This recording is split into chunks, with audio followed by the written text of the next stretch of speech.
We're good to go. Welcome to episode 128 of Convos on the Pedicab. I'm here with my friend, State Representative Bryan Slaton. Before we get started, we got to give a quick shout out to our sponsors.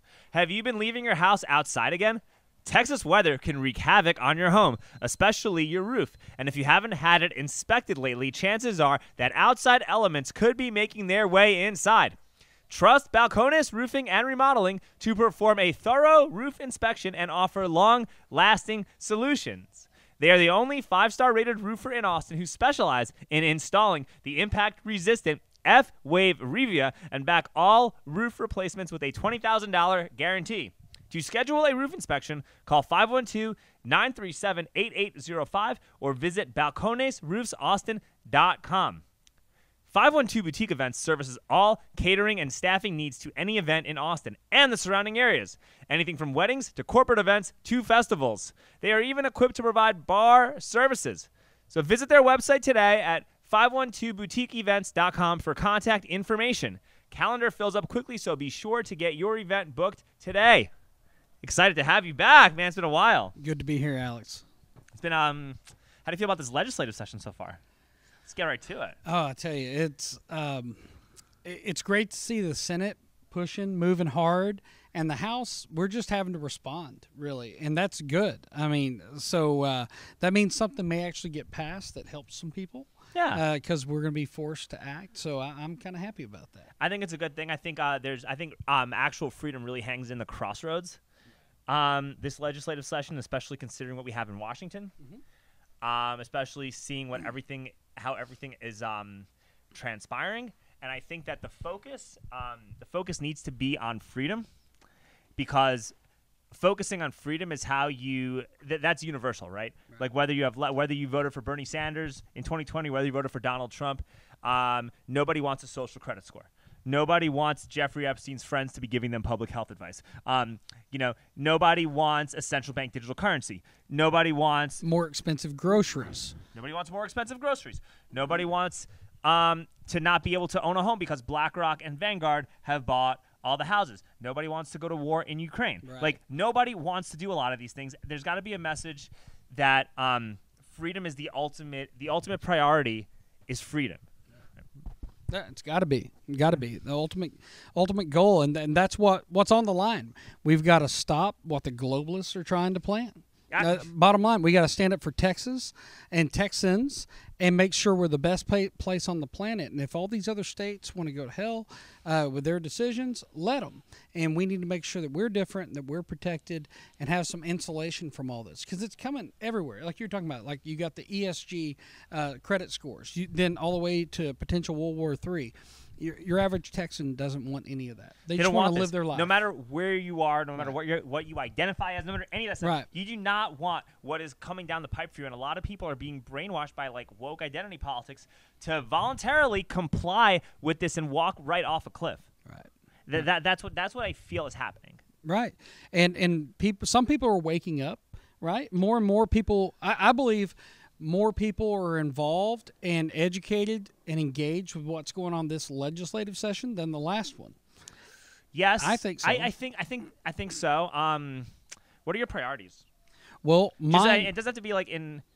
Well, actually, an order would be cool, but it doesn't have to be. Like, what are your 5 priorities? So, okay, some of the bills I have that I'm looking to push.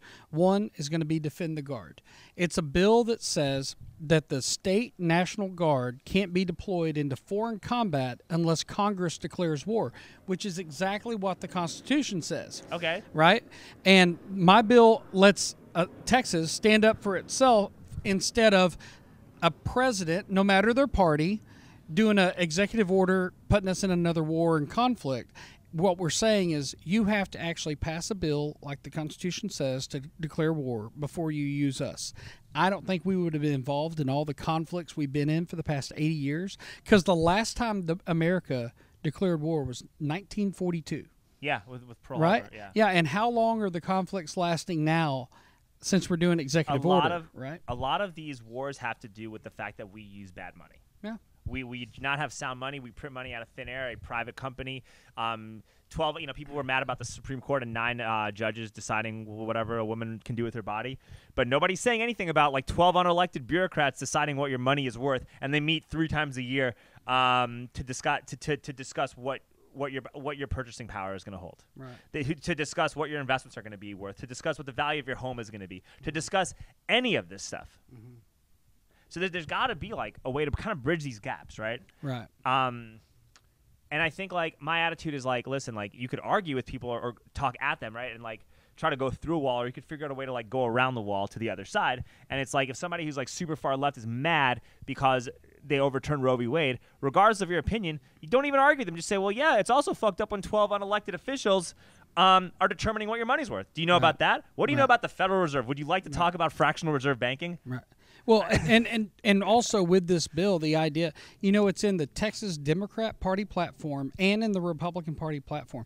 This is supported by everybody, right? By everybody except for what people call, the military-industrial complex and the brass, the people who aren't necessarily fighting in the war. They're sending others to go fight. They want it.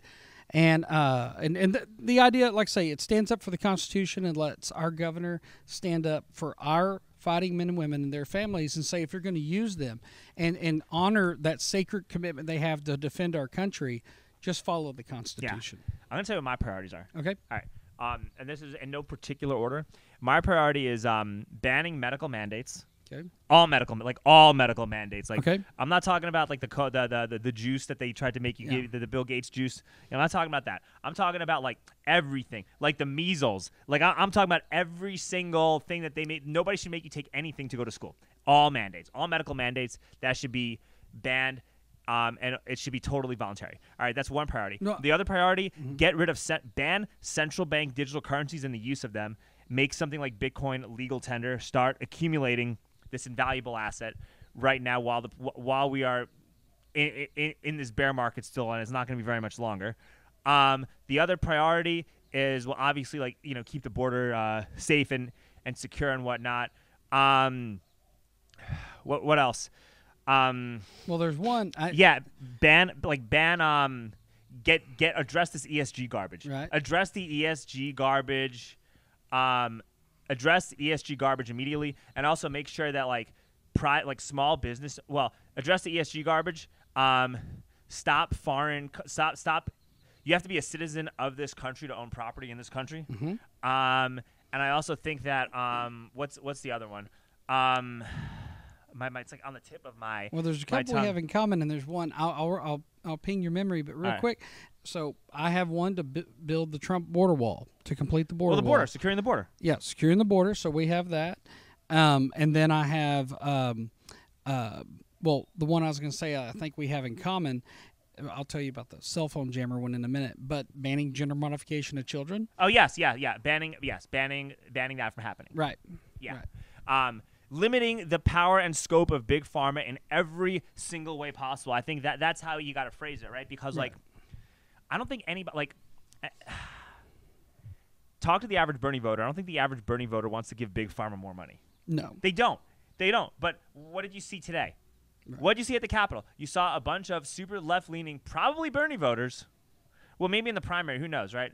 You saw like a bunch of super left-leaning, super quote-unquote progressives literally going out and protesting for big pharma, because the more kids that like have to go through these processes, the more you create a lifetime customer for the pharmaceutical industry. Mm-hmm. And like, look, I struggle with a shit ton of learning disabilities, right? Like when I was a kid, they tried to put me in they put me in like a smaller, like self-contained school because of this. Like they tried to put me on a ton of medications when I was younger. There were kids I went to school with that got like hopped up on all types of pharmaceutical drugs. It didn't go well for them. My parents were lucky. I got like the MMR and all this stuff when I was a kid. I think that played a role in terms of how I developed.